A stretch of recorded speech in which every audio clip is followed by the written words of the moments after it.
오늘 우리에게 주시는 말씀 요한복음 16장 1절에서 14절입니다.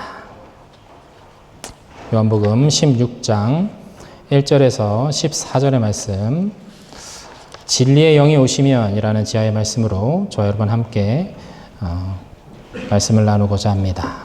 함께 교독하여 읽겠습니다. 제가 1절을 읽습니다. 내가 너희에게 이 말을 한 것은 너희를 넘어지지 않게 하려는 것이다.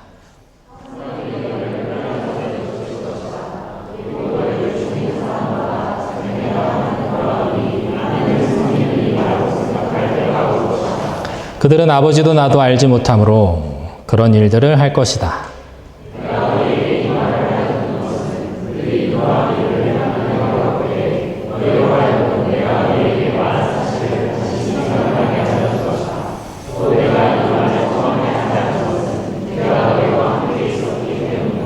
그러나 나는 지금 나를 보내신 분에게로 간다. 그런데 너희 가운데서 아무도 나더러 어디로 가느냐고 묻는 사람이 없고,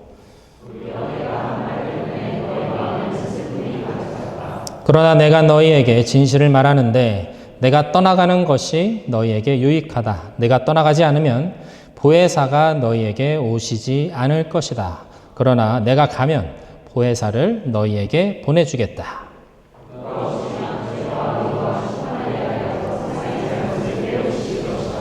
죄에 대하여 깨우친다고 함은 세상 사람들이 나를 믿지 않기 때문이요.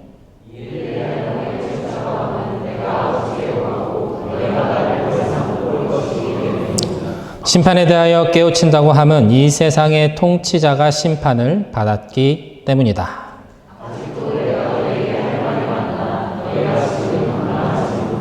그러나 그분 곧 진리의 영이 오시면 그가 너희를 모든 진리 가운데로 인도하실 것이다. 그는 자기 마음대로 말씀하지 않으시고 듣는 것만 일러주실 것이요 앞으로 올 일들을 너희에게 알려주실 것이다.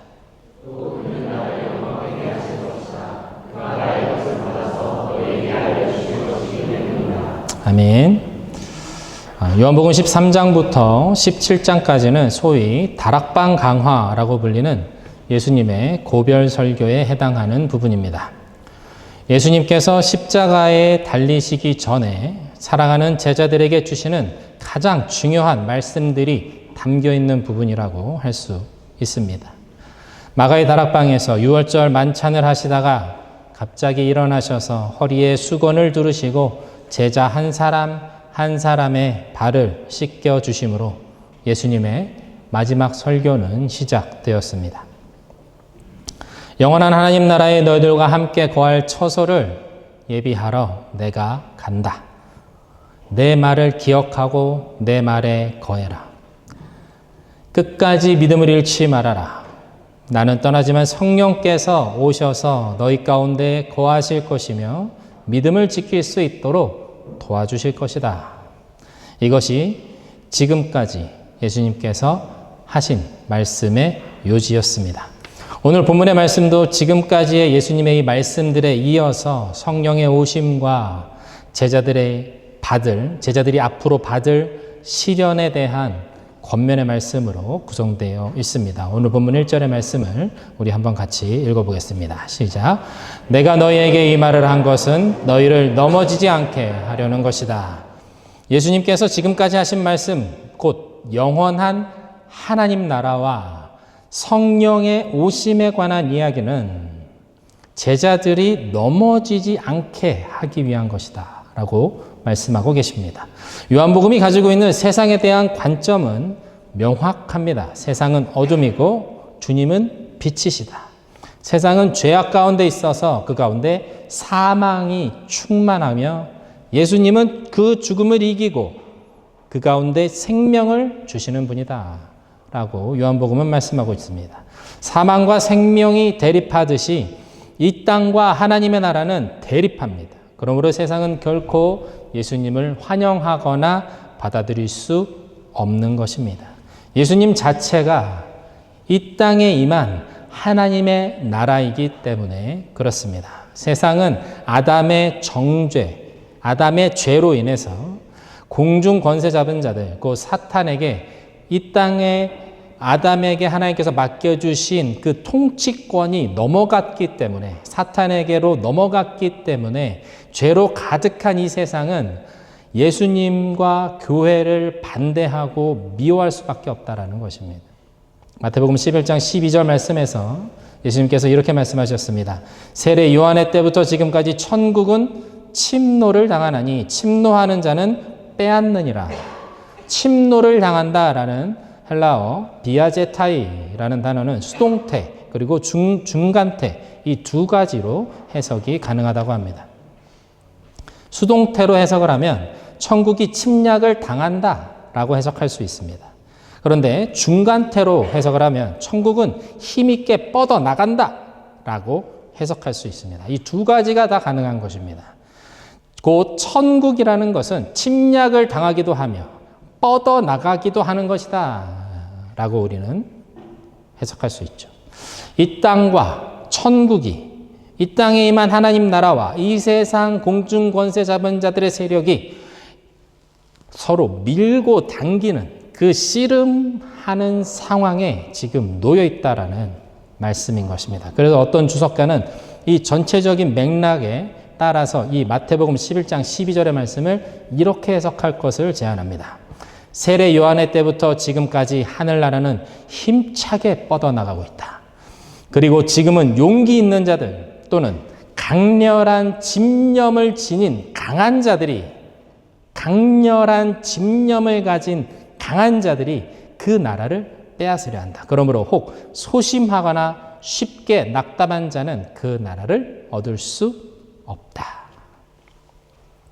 천국을 향한, 하나님 나라를 향한 용기 있는 자들, 강렬한 집념을 가진 우리 성도님들이 다 되시기를 주님의 이름으로 축원합니다.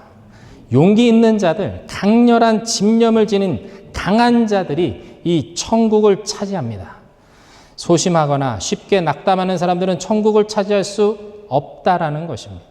예수님께서는 지금 제자들에게 이 천국을 향한 강렬한 집념을 가진 사람들이 되라. 이 천국을 소유한 자들 되라. 천국을 지켜내는 자들이 되라.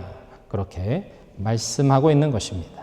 천국을 향한 소망으로 가득해서 세상의 어떤 것으로도 낙심하지 않고 두려워하지 않고 절망하지 않는 믿음의 사람들이 되어라 라고 예수님께서 지금 권면하고 계시는 것입니다.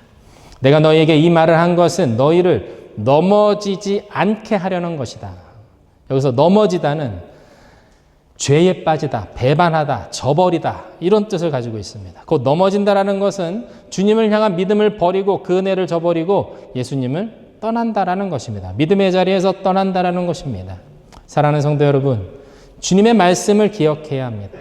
주님의 말씀을 기억하는 여러분 되길 바랍니다. 그 말씀에 나의 전부를 거는 여러분 되기를 바랍니다. 그러면 결코 넘어지지 않습니다.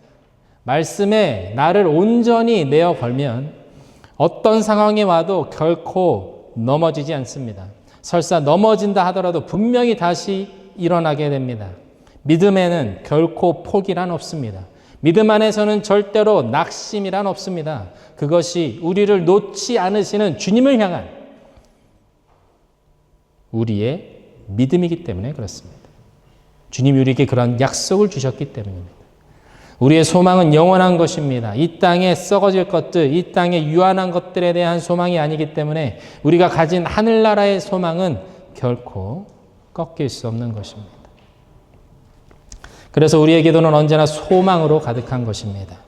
어려운 현실을 주님 앞에 토로하더라도 괴로운 일들로 눈물로 주님 앞에 그 괴로운 일들 때문에 눈물로 주님 앞에 하소연하는 그 시간이 있더라 하더라도 우리의 기도의 끝은 언제나 살아계신 주님을 향한 찬양으로 끝나게 되는 것입니다. 천국의 소망을 우리에게 약속해 주신 주님으로 인해서 다시 새로운 소망으로 나아가는 것, 그것이 우리의 기도인 것입니다. 기도 안에서 믿음을 확인합니다. 기도할 때 믿음이 확인됩니다. 그리고 기도 안에서 더 큰 믿음을 주님으로부터 부여받습니다. 믿음이 떨어질 때 예수 이름으로 기도해야 하는 이유가 바로 여기에 있습니다. 죄가 가득한 세상 속에 죄로 가득한 육신을 입고 살아가는 우리들이 할 수 있는 유일한 것, 그것이 기도입니다. 오직 기도만이 우리의 육신의 한계를 넘어서 우리의 영을 깨우고 주님의 나라를 향한 믿음으로 나아갈 수 있게 하기 때문에 그렇습니다. 이것이 바로 예수님께서 제자들에게 원하신 것입니다. 예수님께서 제자들에게 기대하시는 것입니다. 넘어지지 않기 위해 끝까지 믿음으로 인내하며 기도하라. 주님께서 그렇게 말씀하고 계시는 것입니다. 주님께서 오늘날 이 땅을 살아가는 우리 성도들에게도 같은 믿음을 요구하고 계십니다. 믿어라. 포도나무에 끝까지 붙어 있어라. 그리하면 농부이신 아버지 하나님께서 도와주실 것이다. 책임지실 것이다. 그렇게 약속해 주셨습니다. 사랑하는 성도 여러분, 우리가 수련회에 가는 가장 큰 목적은 무엇입니까? 그것은 기도를 연습하는 것입니다. 기도를 연습한다라는 것은 성령 안에서 기도하는 법을 배우는 것입니다. 그리고 그것을 훈련하는 것입니다. 세상의 모든 것을 잠시 내려놓고 말씀과 기도에 집중하는 시간을 가짐으로 내 영을 깨우는 것입니다. 우리는 내일 일을 결코 알 수 없습니다. 그러므로 우리에게 주어진 이러한 영적인 기회를 전적으로 붙잡고 활용할 수 있어야 합니다. 이번 기회를 활용하는 여러분 되기를 축복합니다. 이 기회를 적극적으로 다른 사람 아닌 나를 위해서 온전히 쓰십시오. 나를 위한 수련회가 되게 하십시오. 여러분 좀 이기적으로 내가 이번에 주님을 만난다. 나는 이번에 기도하는 자로 선다. 내가 성령 충만함을 받는다. 그런 목적의식을 가지시는 여러분 되기를 축원합니다. 다른 사람이 어떻게 하든지 관심 가질 거 없습니다. 어떤 프로그램을 하는지 날씨가 어떨지 여러분 걱정하지 마십시오. 그 걱정은 제가 하겠습니다. 오직 주님만 바라며 성령의 강력한 임재만을 사모하면서 나아가는 여러분 되기를 주님의 이름으로 축원합니다.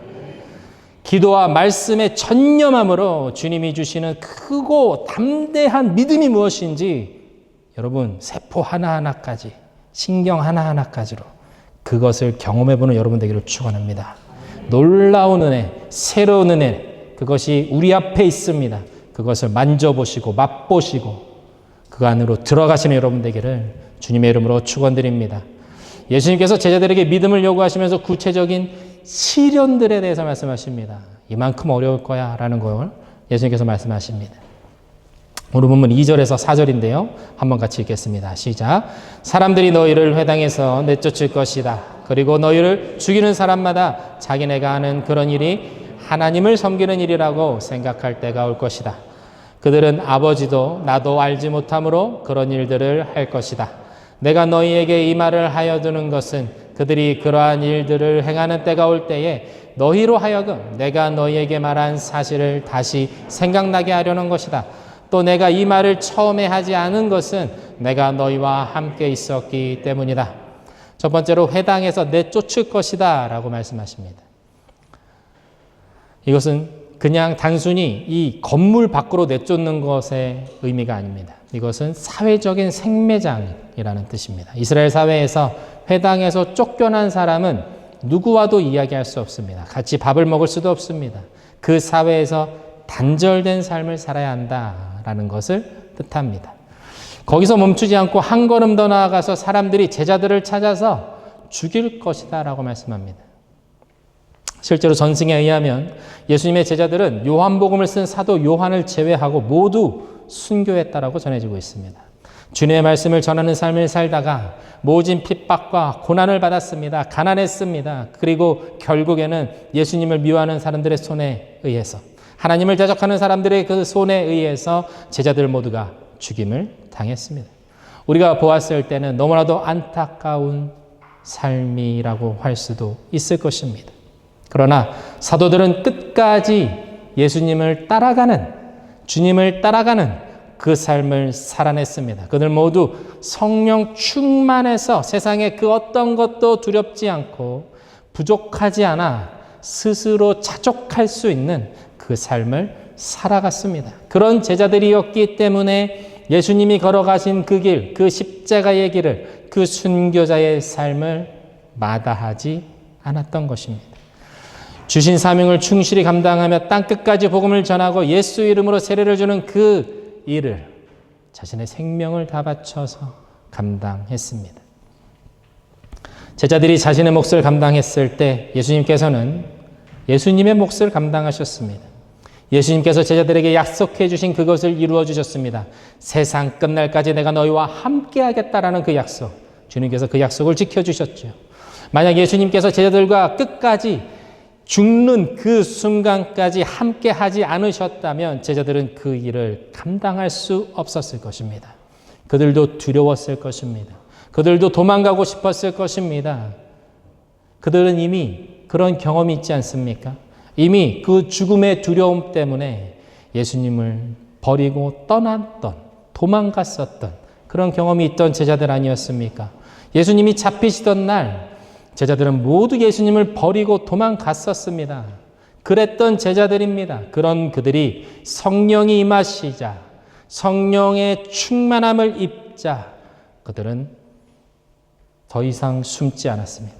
그들은 더 이상 머뭇거리지도 않았습니다. 주어진 복음을 들고 땅 끝까지 그 복음을 전하는 사명을 감당했습니다. 오직 성령이 임하시면 너희가 권능을 받고 권세와 능력을 받고 온 유대와 사마리아와 땅 끝까지 이르러 내 증인이 될 것이다. 그 말씀 그대로 제자들에게 이루어진 것입니다. 예수님께서는 지금 제자들에게 그들이 앞으로 감당해야 할 일들에 대해서 그 복음 전파의 사명을 감당하면서 겪어야 될 그 시련과 고난에 대해서 미리 말씀해 주고 계십니다. 왜냐? 그 일이 막상 눈앞에 닥쳐왔을 때 예수님의 말씀을 붙잡아야만 주님의 그 언약을 기억해서 그 말씀에 끝까지 나를 집어넣고 그 말씀에 끝까지 순종하며 믿음을 잃지 않아야만 주님께서 제자들의 믿음을 사용하셔서 당신의 일을 이 땅 가운데 이루실 수 있었기 때문입니다. 4절 말씀에서 내가 너희에게 이 말을 하여 두는 것은 그들이 그러한 일들을 행하는 때가 올 때에 너희로 하여금 내가 너희에게 말한 사실을 다시 생각나게 하려는 것이다. 라는 예수님의 이 말씀의 의미가 바로 거기에 있다라는 것이죠. 사랑하는 성도 여러분, 살다 보면 말씀이 필요할 때가 옵니다. 말씀이 필요할 때가 옵니다. 나를 향한 분명한 주님의 말씀, 그것이 없으면 그러한 일들을 당하는 때에 그 일들이 닥쳤을 때에 넘어지게 됩니다. 말씀이 없으면 넘어지게 됩니다. 나를 향한 주님의 말씀을 받아야만 하는 이유가 거기에 있습니다. 여러분, 주님은 말씀하시는 분입니다. 할렐루야. 여러분 각자를 향한 주님의 말씀이 있습니다. 다 다르겠지요. 분명히 있습니다. 그 말씀을 받으시는 여러분 되기를 축원합니다. 이 예배가 여러분들 각자를 향한 한 분 한 분을 향한 어린아이로부터 어른까지 한 명도 빼놓지 않고 주님의 말씀이 여러분 가운데 임하는 그 은혜의 예배가 되기를 주님의 이름으로 축원합니다. 기도와 말씀이 항상 함께 가야 되는 이유, 가장 근본적인 이유가 무엇입니까? 왜 기도하고 왜 말씀 봐야 합니까? 그 이유는 세상 속에서 우리가 주님의 뜻을 분별하며 살아가야 하기 때문에 그렇습니다. 그렇게 살고 싶기 때문에 그렇습니다. 그게 그리스도인이고 내가 믿는 자고 내가 구원받았기 때문에 나는 그렇게 살고 싶기 때문에 내가 기도하고 내가 말씀 가운데 나가는 것이지요. 기도 가운데 주님의 뜻을 구하며 그 뜻대로 살고 싶기 때문에 내가 기도와 말씀으로 나아간다라는 것입니다. 은혜를 주시면 주님의 뜻이 분별됩니다. 그리고 말씀 안에서 확증됩니다. 기도를 하면 마음을 주시고 말씀으로 나아가면 그 말씀으로 받은 기도를 확증해 주십니다. 어려움이 닥쳐올 때 그 고난의 무게가 너무 무거우면 기도가 되지 않습니다. 그때는 말씀 자체가 기도가 되게 해야 합니다. 말씀을 소리내어서 읽어야 합니다. 말씀 그 자체를 나를 향한 기도문으로 선포하며 읽어나가야 합니다. 그러면 말씀 속에서 우리를 향해 주시는 주님의 확증들이 떠오르기 시작합니다. 말씀을 통해서 주님께서 우리에게 찾아와 주시고 주님께서 우리에게 보여주시고 감동을 주시고 확신을 주신다라는 것입니다. 믿음이 회복됩니다. 말씀을 기도로 삼아 그렇게 읽어나가면 선포하며 믿음이 회복됩니다. 이전보다 더 큰 믿음이 우리에게 부어집니다. 그때 다시 우리는 기도할 수 있는 영적인 힘이 생깁니다. 그때 기도합니다. 기도하다 보면 찬양하고 싶어집니다. 하나님을 높여드리고 싶습니다. 상황은 변하지 않았습니다. 하지만 믿음이 부어짐으로 찬양으로 나아가게 되는 것입니다. 기도가 끝나면, 찬양이 끝나면 다시 기도하고, 기도가 끝나면 다시 말씀으로 나아가고, 다시 말씀에서 또 기도로 나아가고, 기도에서 또 찬양으로 나아가는 이 순환이 계속될 때 주님께서 계속해서 주시는 그 확증과 소망이 있다라는 것입니다. 여러분이 나아갈 길, 여러분이 걸어가야 할 그 길에 빛이 비춰지기 시작하는 것입니다. 사랑하는 성도 여러분, 다른 길이 있습니까? 다른 방법이 있습니까? 오직 말씀과 기도로 나아갈 때 우리는 모든 일을 주님 안에서 분별하며 은혜로 그 길을 돌파하며 나아갈 수 있는 것입니다.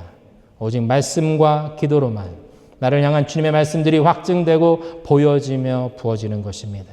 주님의 말씀이 내 발의 등이요 내 길의 빛이라 라는 이 말씀은 구체적으로 나에게 주어지는 하나님의 말씀이 내가 가는 길의 표지판이 된다라는 의미입니다.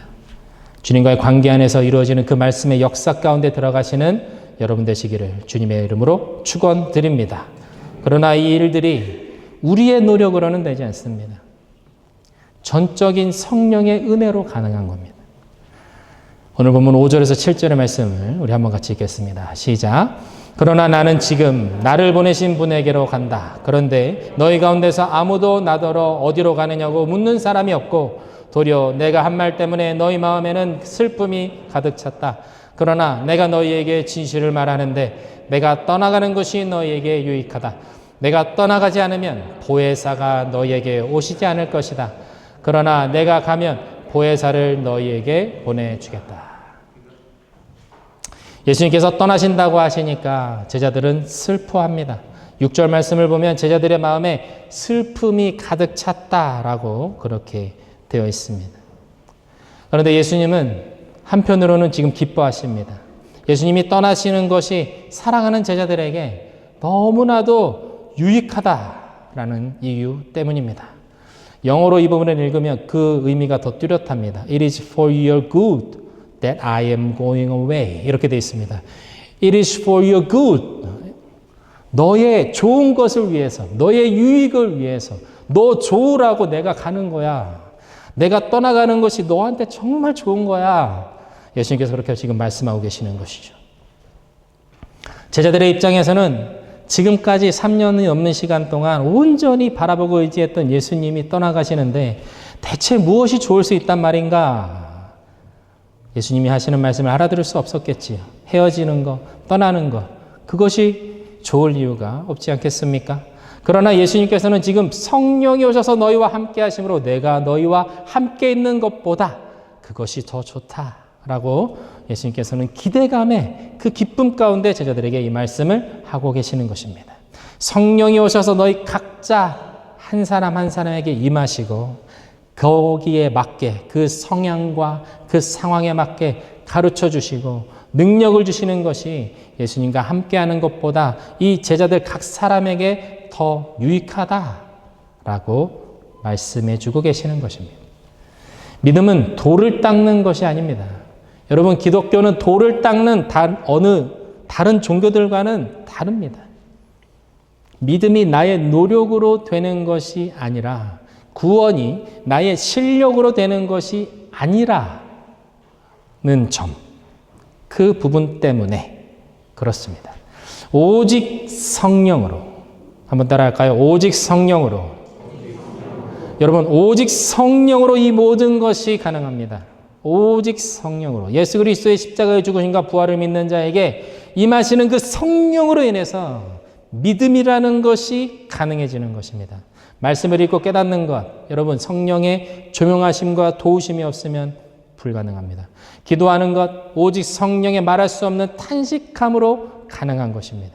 마지막 때에 깨어있는 것, 성령의 도우심 없이는 결코 불가능한 것입니다. 그래서 예수님께서 마지막 설교에서 지금 제자들에게 성령에 대해서 계속해서 강조해 주고 계시는 것입니다. 사랑하는 성도 여러분, 우리는 예수를 믿는 자들에게 임하시는 그 약속해 주신 성령 충만을 받아야만 합니다.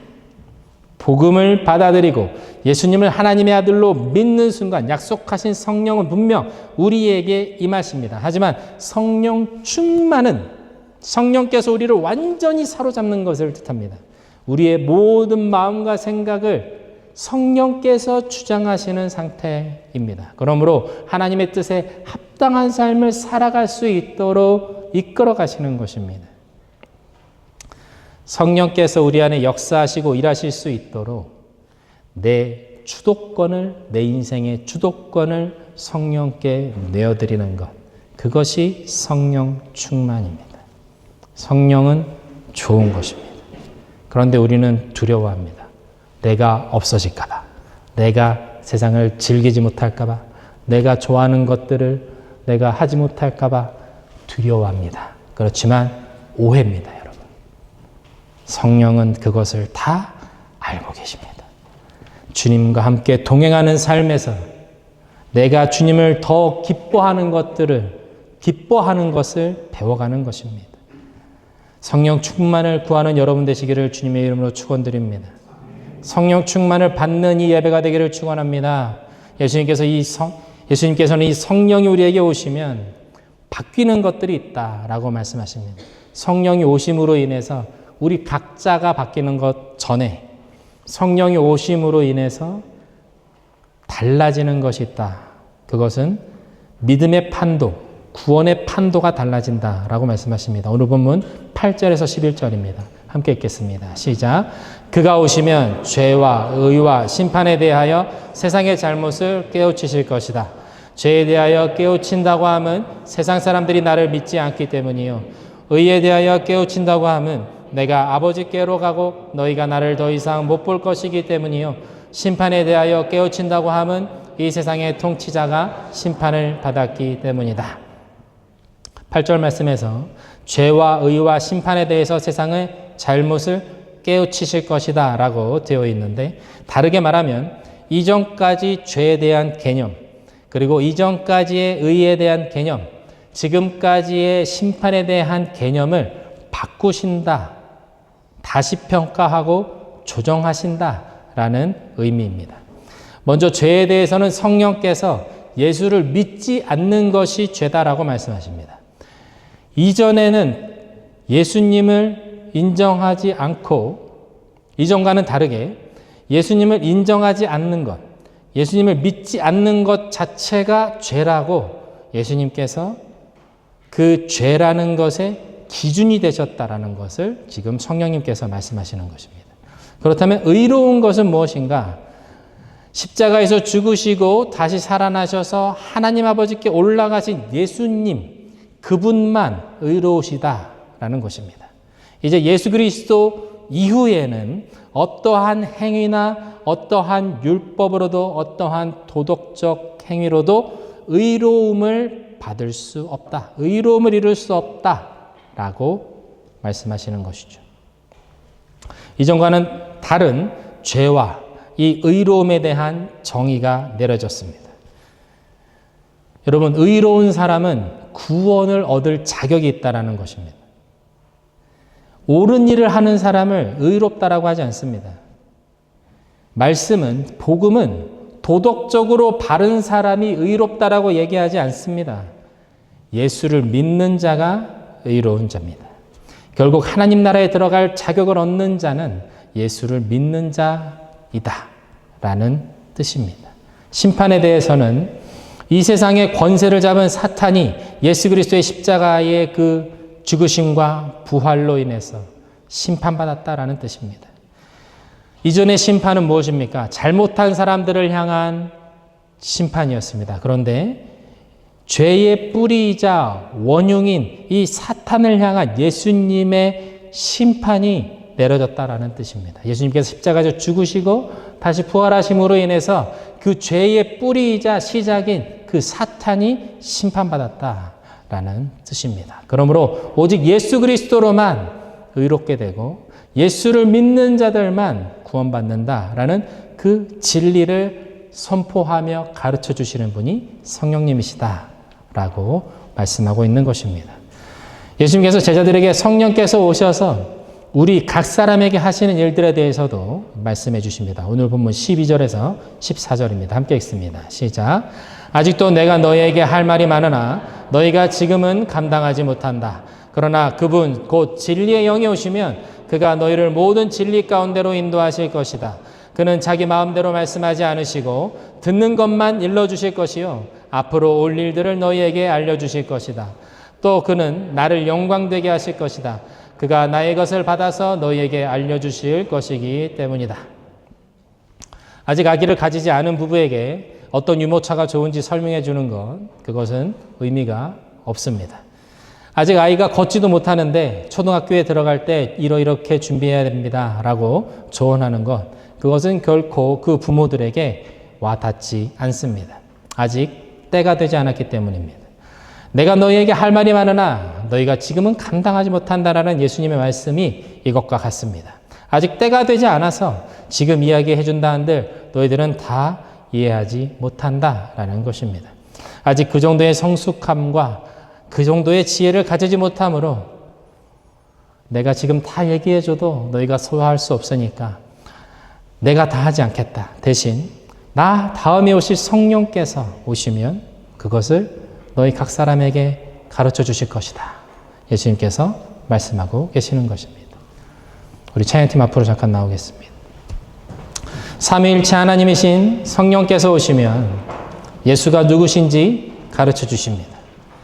성령께서 우리 각 사람에게 임하시고 성령께서 우리의 삶을 이끌게 되면 예수님께서 기뻐하시는 일, 예수님이 가신 길, 예수님의 제자들이 가야 할 길, 그것에 대해서 깨닫게 하시고 공감하게 하시고 그 걸음을 담대하게 내디딜 수 있도록 해주십니다. 함께 하심으로, 도와주심으로 그것이 가능해지게 됩니다. 강제가 아닙니다. 사랑하는 연인과 동행하는, 함께하는 그 즐거움과 감사와 감동과 헌신이 그 길 가운데 있습니다. 진리의 영이신 성령이 오시면 우리 모두를 진리 가운데로 인도하십니다. 우리는 이 성령의 인도하심을 사모해야 합니다. 간절히 성령님의 임재를 구해야 합니다. 내가 깨닫고 내가 이해하고 내가 믿는 것이 아닙니다. 성령이 오셔야만, 성령에 의해서 예수의 영이 오셔서 예수가 그리스도 되심을, 그분이 우리의 구원자 되심을 비로소 진심으로 고백할 수 있게 하시는 것입니다. 참된 그리스도인으로 살아가기 원하는 자들, 성령의 인도하심을 받기 원하는 자들은 이것을 구해야 합니다. 구하는 자에게 성령을 주시지 않겠느냐라는 사도 바울의 말씀을 기억하며 간절히 기도함으로 예수의 영이신 성령의 충만함을 받는 저 여러분 모두가 다 되시기를 주님의 이름으로 축원드립니다. 이 시간 함께 찬양하며 기도하겠습니다.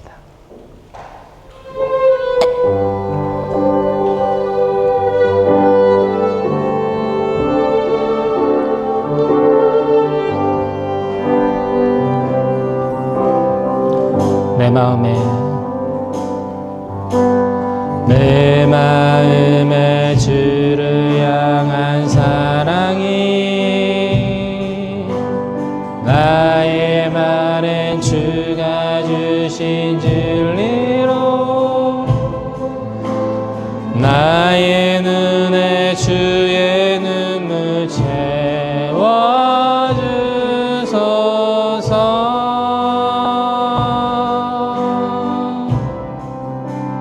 내 입술에 찬양의 향기가 두 손에는 주를 한 섬김이 나의 삶의 주의 은정 맡게 하소서. 하나님의 사랑이 영원히 함께하리. 하나님의 사랑이 영원히 함께하리. 십자가를 길을 걷는 자에게 순교자의 삶을 사는 이에게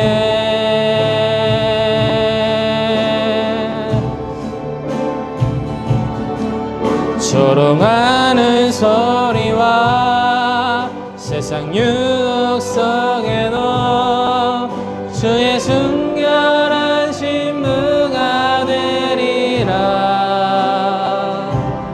내 생명 주님께 드리리. 내 마음에 주를 향한 사랑이, 내 마음에 주를 향한 사랑, 나의 말에 주가 주신 진리로, 나의 말에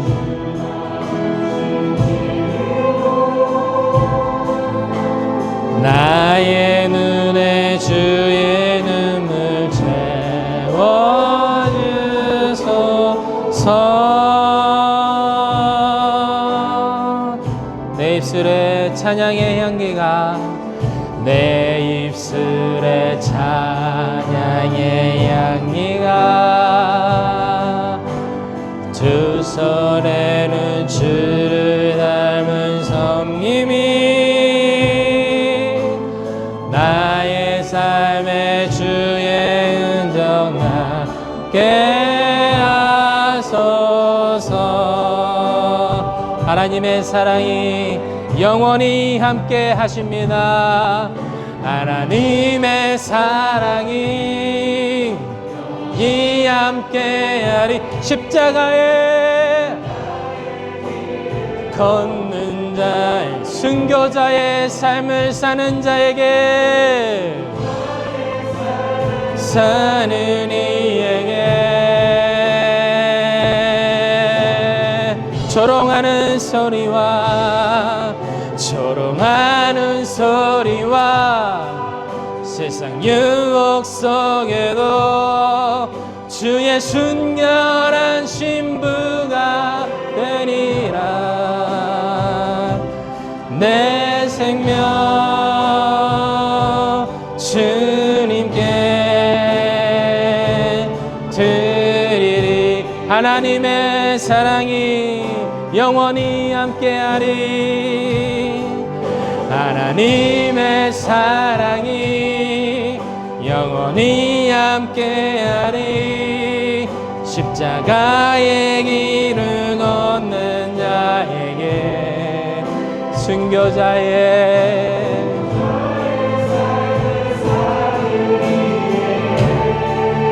조롱하는 소리와 세상 유혹 속에도, 조롱하는 소리와 세상 유혹 속에도 주의 순결한 신부가 되리라. 내 생명 주님께 드리리.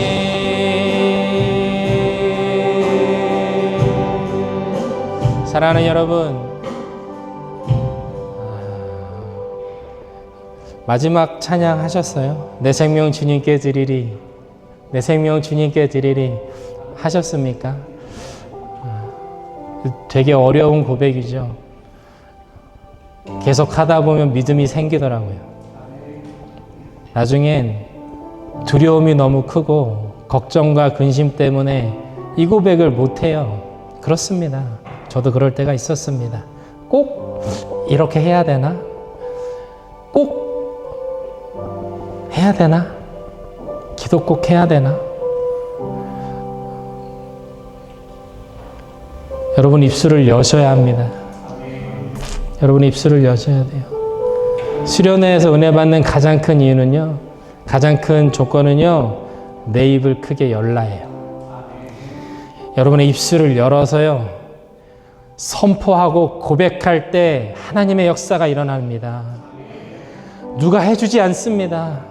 여러분, 제가 백날 첫날 여러분께 손 얹고 눈물 뿌려서 기도한다고 해서 여러분께 성령이 임하지 않아요. 여러분의 입술로 고백하고 여러분의 손으로 주님을 향해서 뻗으셔야 합니다. 나를 좀 도와주십시오. 우리 사랑하는 청소년들, 엄마 아빠가 해주지 않아요. 여러분이 하셔야 돼요. 순수한 믿음으로 여러분 나아갈 때 주님이 그 손 잡아주십니다. 진리의 영인 성령 하나님께서 우리에게 오셔서 우리를 진리 가운데로 이끄십니다. 우린 끌려가는 겁니다. 기도도 끌려가는 겁니다. 십자가의 길도 주님 손잡고 주님 따라가는 겁니다. 주님 무거워서 못 갑니다. 괴로워서 못 갑니다. 두려워서 못 갑니다. 주님 손잡으면 끌려가는 것이 십자가의 삶이요 믿음의 삶입니다. 주님이 그것을 우리에게 원하시는 겁니다. 내 손 잡지 않겠니? 내가 끌어줄게. 내가 도와줄게. 어렵니? 외롭니? 괴롭니? 힘드니? 내 손 잡지 않겠니? 내가 끌어줄게. 기도하지 못하니? 내가 도와줄게. 입만 열어라. 내가 복을 부어주리라. 입만 열어라. 내가 성령을 부어주리라. 할 말을 부어주리라. 주님께서 우리에게 약속하셨습니다. 사랑하는 여러분, 그 믿음으로 나아가는 여러분 되기를 축원합니다. 이 시간 주신 말씀 붙잡고 우리 한번 손을 들어볼까요? 한 손 드실 사람 한 손 드시고, 두 손 드실 분 두 손 드시고. 난 안 들 거야. 안 드셔도 괜찮습니다. 주님을 간절히 구하며 기도하면 좋겠습니다. 주님, 나에게 오셔서 성령으로 역사하여 주시옵소서. 우리 주님의 이름 한번 부르며 말씀의 은혜에 기대며 기도하며 나아갑니다. 주여,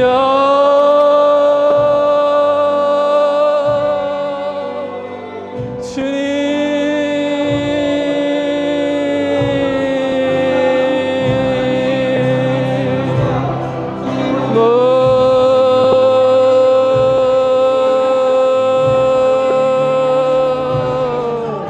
내 주님,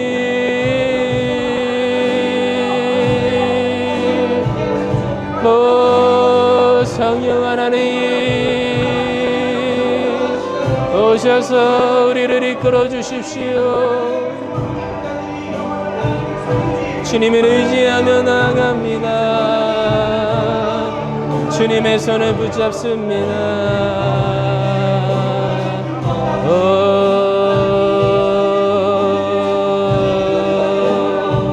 주님을 사모하며 나가는 자들에게 주님 성령을 부어주시죠 믿습니다.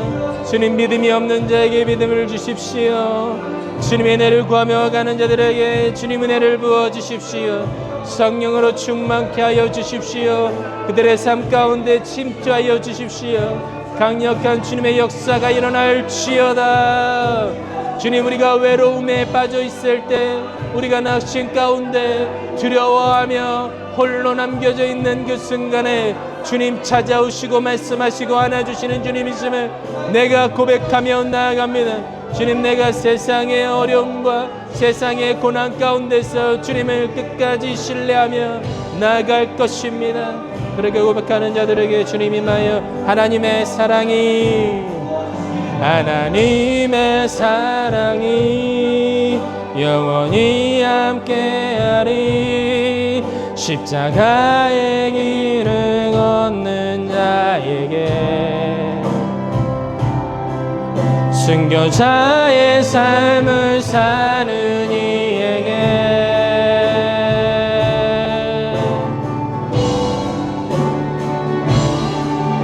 조롱하는 소리와 세상 유혹 속에 주님의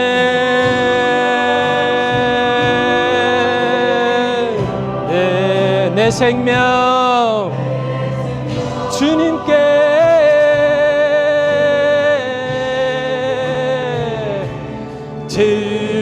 우리 한 번 더 고백합니다. 하나님의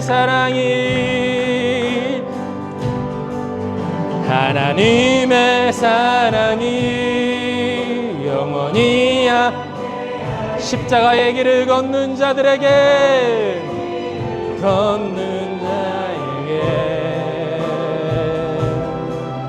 순교자의 삶을 사는 이에게,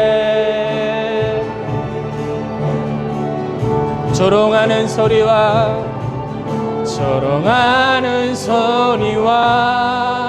세상 유혹 속에 주님의 신부가 됩니다. 믿음으로 믿음으로 내 생명 주님께 드리리. 제가 기도하겠습니다. 하나님 감사합니다. 우리 안에 임하신 성령님 찬양합니다. 우리 안에 임하신 성령님 찬양합니다. 성령님 더 나에게 찾아와 주십시오. 성령님 나에게 더 깊이 찾아와 주십시오. 아무도 없는 곳에 저 혼자 남겨있는 곳 같은 데서 주님의 도우심을 구하고 주님을 기억하며 주님의 말씀을 읊조리는 나를 주님 기억하여 주시고 주님 나에게 찾아오시는 주님이심을 내가 믿습니다. 땅끝까지 복음 전하는 그 사명을 감당했던 제자들과 함께 하신 주님께서 나와 함께 하실 것을 내가 믿습니다. 성령님 찾아오셔서 말씀이 깨달아지는 은혜를 부어주시고 믿음으로 담대하게 세워지는 우리 한 사람 한 사람이 되게 하여 주시옵소서. 오직 성령님을 의지하며 오직 예수님만 의지하며 주님 앞에 기도하며 나아가는 우리의 이 부르짖음에 주님 응답하여 주시옵소서. 예수님의 이름으로 기도드립니다. 아멘.